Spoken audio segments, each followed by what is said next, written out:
Oi, sétimo ano, todo mundo bem? Com saudades da escola? Eu tô com saudade de vocês. Bom, vamos relembrar aqui algumas coisas. Em sala, nós estudamos texto narrativo, lembra-se? E essa semana que passou, eu novamente falei sobre esse tema e dei algumas atividades. Porém, eu achei necessário que a gente fizesse uma revisão desse conteúdo, tá? E então eu preparei esse material para falar um pouco novamente sobre isso, ok? Então vamos lá. Texto narrativo. O texto narrativo nada mais é do que contar uma história. Existem vários tipos de textos narrativos, porém não deixa de ser contar uma história. Para que eu conte uma história, eu vou precisar de alguns elementos, os elementos da narrativa. Tá? Lembra-se que eu falava do Pente, a teoria do Pente? Ó, P-E-N-T-E, personagem, espaço, narrador, tempo e enredo? Ok. Personagem, os seres que participam da história, o espaço, onde essa história acontece, narrador, quem conta essa história, lembra-se, primeira pessoa, terceira pessoa, observador, personagem, onisciente, tempo, quando essa história acontece, e o enredo. O enredo é a história propriamente dita. Lembra-se? Ok. Quando eu falo de enredo, que é a história, eu vou precisar dividir ela em 4 momentos. Não basta só escrever tudo que me vem pela cabeça. Eu vou ter que dividir em 4 partes. Qual foi a minha situação inicial? Qual é a situação inicial da história? Como ela inicia? O conflito. Qual é o problema gerador da história? O clímax é o ponto mais alto, de mais suspense, de mais emoção. E o desfecho é como eu soluciono o problema e a história se termina, ok?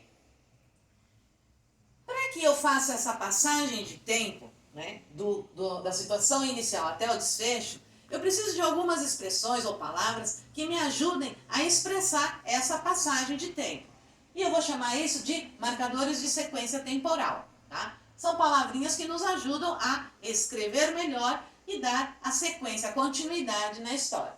Então, situação inicial, passou um pouquinho de tempo, conflito. Passou mais um pouquinho, clímax. Passou mais um pouquinho, desfecho. Como que eu vou unir essas ideias? Então eu vou utilizar algumas expressões. Todas as manhãs, horas e horas, amanhã, algumas horas, antes do meio-dia, enquanto isso, 4 semanas se passaram. Isso são só exemplos, tá? Esse tipo de expressão, esse tipo de expressões, a gente pode utilizar para juntar as nossas ideias no texto, tá? E sem ser repetitivo com o uso de e então, e então, e então. E tem várias outras expressões que pode utilizar, ok? Nós temos aqui os conectivos que indicam introdução e relevância. Como eu vou começar? Por exemplo, eu posso começar um texto falando primeiramente. Porém, quando eu vou para um segundo parágrafo, que eu vou falar a segunda etapa, né, primeiramente, eu não posso falar segundamente, né? Então, o que eu vou fazer? Em primeiro lugar, em segundo lugar, em terceiro lugar, para começar, ok?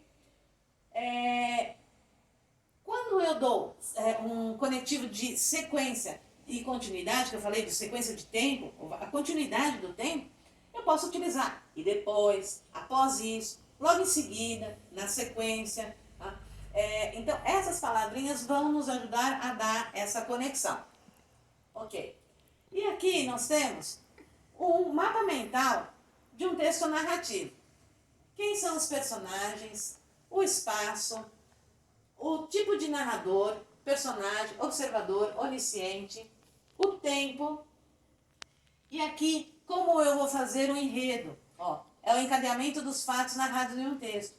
Introdução, o desenvolvimento ou o conflito, o clímax e o desfecho.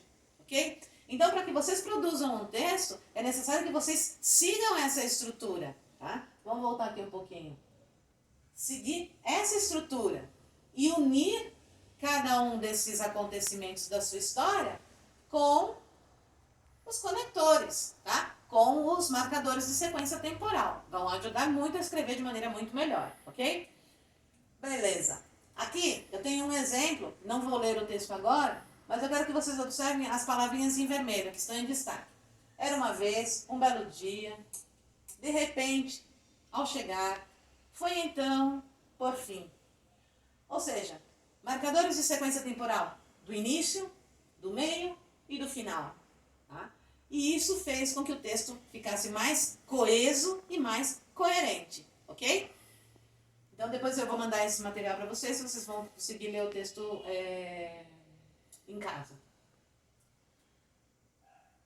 Aqui, esse texto, voltando, né? Esse texto aqui é da Chapeuzinho Vermelho, tá? É uma historinha bem simplesinha, tá bem resumidinha, tá?